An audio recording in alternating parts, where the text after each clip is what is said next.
Assalamualaikum warahmatullahi wabarakatuh. Perkenalkan, nama saya Jul Amirul Haq dengan NIM 25090000148 dari kelas E Prodi S1 Psikologi Universitas Merdeka Malang. Saya akan menyampaikan materi hakikat alam dalam perspektif Islam. Asal-usul penciptaan alam semesta menurut Al-Quran dalam pandangan Islam. Alam semesta diciptakan oleh Allah Subhanahu wa Ta'ala dari ketiadaan. Segala sesuatu yang ada langit, bumi dan seluruh isinya merupakan ciptaan Allah, bukan terjadi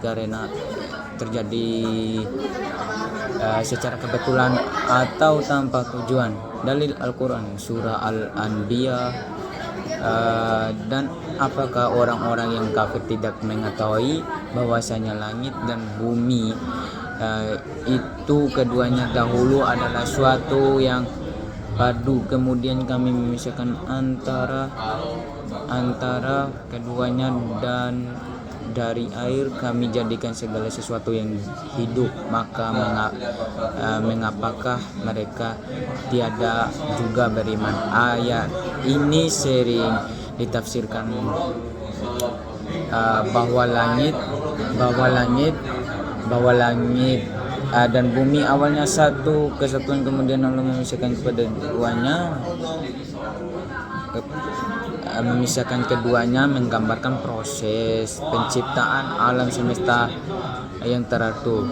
Surat Fussilat menjelaskan Allah menciptakan bumi dalam 2 masa, kemudian langit dalam 2 masa lagi, menunjukkan proses bertahap dan penuh hikmah dalam penciptaannya. Surat Al-Baqarah menjelaskan pencipta langit dan bumi apabila dia menghendaki sesuatu, dia hanya berkata kepadanya, jadilah, maka jadilah ia. Ini menegaskan bahwa asal mula alam semesta adalah kehendak dan kekuasaan mutlak Allah, bukan hasil dari proses kebetulan atau tanpa pencipta. Tujuan penciptaan alam semesta menurut Al-Quran. Al-Quran menegaskan bahwa penciptaan alam tidak sia-sia, melainkan mengandung tujuan dan hikmah besar bagi manusia dan seluruh makhluk. Dalil Al-Quran surat Al-Mu'minun. Maka apakah kamu mengira bahwa kami menciptakan kamu secara main-main tanpa tujuan, dan bahwa kamu tidak akan dikembalikan kepada kami? Menunjukkan bahwa penciptaan alam semesta dan manusia memiliki tujuan moral dan spiritual, yaitu agar manusia menyadari keberadaan Allah dan beriman kepadanya. Surat Ali Imran menjelaskan sesungguhnya dalam penciptaan langit dan bumi dan selisih bergantinya malam dan siang terdapat tanda-tanda bagi orang-orang yang berakal. Alam semesta berfungsi sebagai tanda-tanda kebesaran Allah, ayat kanunia untuk menuntun manusia berpikir dan beriman. Di sini kita akan memasuki konsep tauhid rububiyah sebagai dasar keteraturan alam. Makna tauhid rububiyah berarti meyakini bahwa hanya Allah yang menciptakan, mengatur dan mengendalikan seluruh alam semesta. Allah yang menciptakan segala sesuatu. Al-Khaliq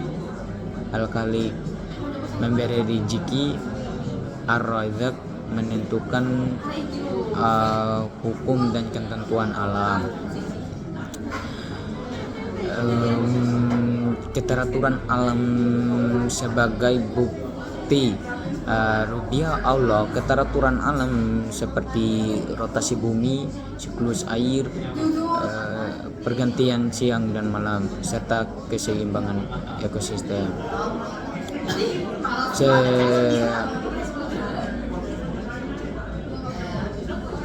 Sesungguhnya Tuhanmu ialah Allah yang menciptakan langit dan bumi dalam 6 masa. Kemudian dia bersemalam di atas arsy. Yang ketiga, tauhid. Kita memasuki dalam tauhid rubiah dan keteraturan moral. Selain keteraturan fisik alam, tauhid rubiah juga menjadi dasar keteraturan moral, karena Allah yang mengatur segalanya.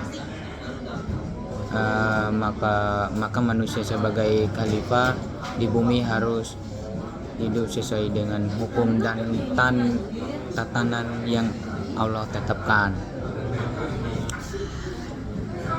Analisis di sini kita memasuki analisis kehancuran alam dalam konteks moral manusia modern. Yang terakhir,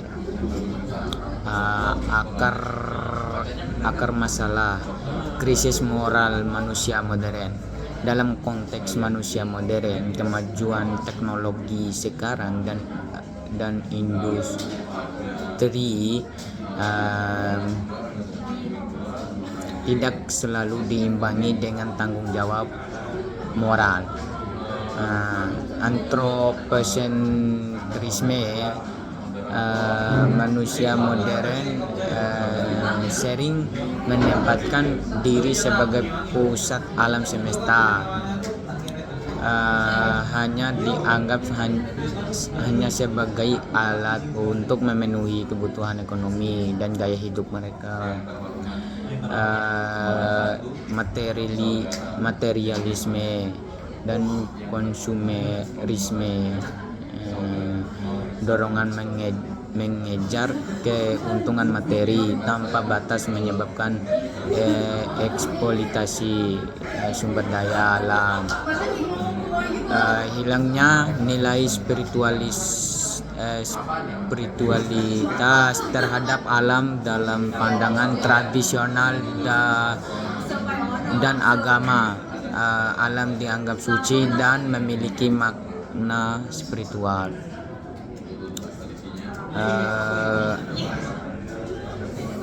Dampak dari krisis moral, kerusakan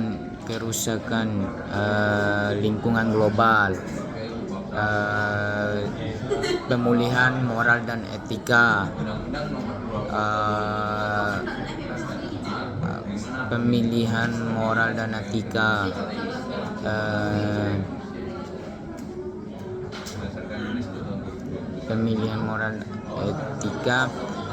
untuk mengatasi kehancuran alam. Manusia perlu membangun etika ekologis, yaitu kesadaran bahwa menjaga alam adalah kewajiban moral dan spiritual. Beberapa langkah penting: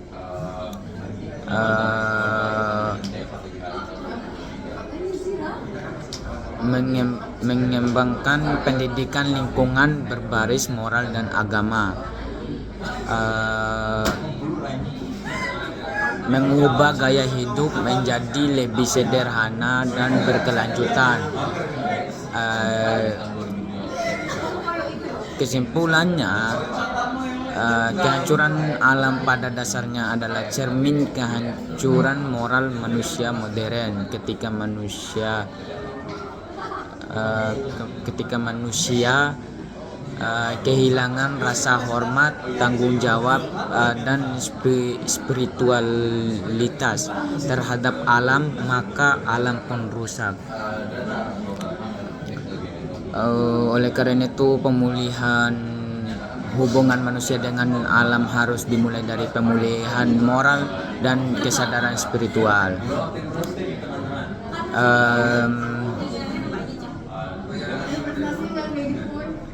Mengapa tema hakikat alam dalam perspektif Islam penting dikaji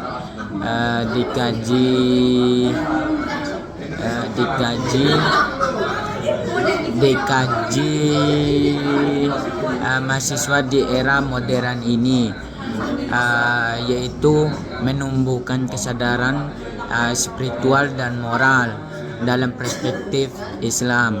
Alam bukan sekedar objek eksploitasi,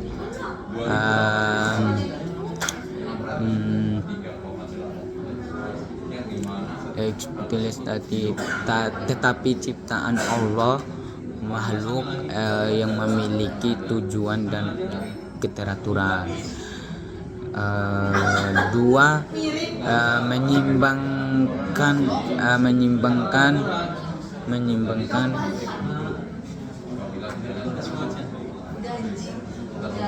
menyimbangkan ilmu modern dengan nilai keislaman. Ilmu pengetahuan modern sering melihat alam secara materialistis dan mekanistis, hanya sebagai sumber daya.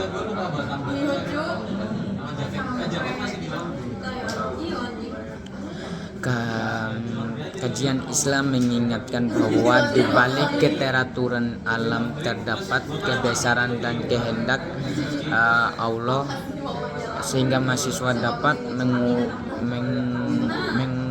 menggabungkan ilmu pengetahuan modern dengan nilai tauhid. Yang ketiga, membangun etika lingkungan dengan berkeadilan, seperti melalui pemahaman hakikat alam menurut Islam. Mahasiswa dapat mengembangkan etika lingkungan berbasis iman, seperti tidak boros. Yang keempat, mendorong pola pikir ilmiah yang holistik, seperti kajian Islam mengajarkan bahwa semua ciptaan Allah memiliki keteraturan sunnatullah. Yang kelima menjadi dasar pembentukan karakter dan peradaban, seperti mahasiswa sebagai generasi penerus bangsa perlu memahami bahwa peradaban Islam dibangun atas kesadaran tauhid dan harmoni dengan alam. Jadi kesimpulan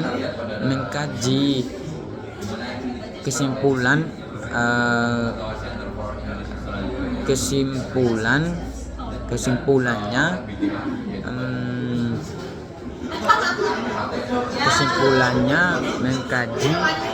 mengkaji hakikat alam dalam perspektif Islam penting bagi mahasiswa era modern sekarang, agar mereka tidak hanya cerdas secara intelektual, tetapi juga beriman, berakhlak, dan bertanggung jawab terhadap lingkungan sebagai wujud penghambaan kepada Allah, dan mereka juga dapat mentaati aturan-aturan yang diterapkan dalam Islam. Jadi kesimpulan dari pembahasan materi saya, gimana kita harus benar-benar memahami lebih dalam agama, bukan sekedar memahami agamanya dari alamnya, hakikat alamnya, termasuk menjaga kebersihan dan menjaga ciptaan Allah, karena salah satu karena salah satu ciptaan Allah adalah makhluk hidup, alam, maka di situ kita harus menjaganya. Kita harus menjaga lingkungan, tidak menebang pohon sembarangan, tidak menebang pohon sembarangan, dan salah satu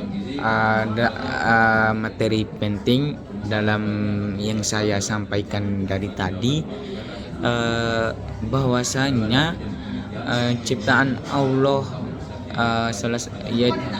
dari salah satunya itu hakikat alam itu kita dapat menjaga alam tersebut, yaitu itulah termasuk ciptaan Allah. Kalau kita merusaknya, sama saja kita merusak ciptaan Allah dan tidak menghargai apa yang diciptakannya. Dan sekian, terima kasih. Apabila ada kesalahan maupun kekurangan dari penyampaian materi saya, mohon maaf atas kekurangan dari penyampaian materi saya. Pak dosen, wali, Pak Asmi, mohon maaf jika ada kekurangan dari penyampaian materi saya yang saya sampaikan dari tadi, dan mohon maaf sebesar-besarnya saya melakukan tugas ini di luar. Sedikit ada keberisikan dari orang nongkrong sekitar saya, karena saya lagi cari kos. Mohon maaf Pak, soalnya saya lagi cari kos, makanya saya diajak keluar dan mendadak membuat video ini. Nggak kemarin-kemarin, soalnya saya belajar tugas-tugas UTS yang lain. Dan mohon maaf Pak atas keberisikan maupun kekurangan dari penyampaian materi saya dari tadi. Mungkin dari penyampaian itu saja yang saya ketahui. Sekali lagi mohon maaf atas kekurangan penyampaian materinya dan keberisikan atau ketidakjelasan dari suara saya dari tadi. Mohon maaf atas kekurangannya. Sekian, wassalamualaikum warahmatullahi wabarakatuh. Assalamualaikum Pak dosen, Pak Asmi, mohon maaf ya Pak.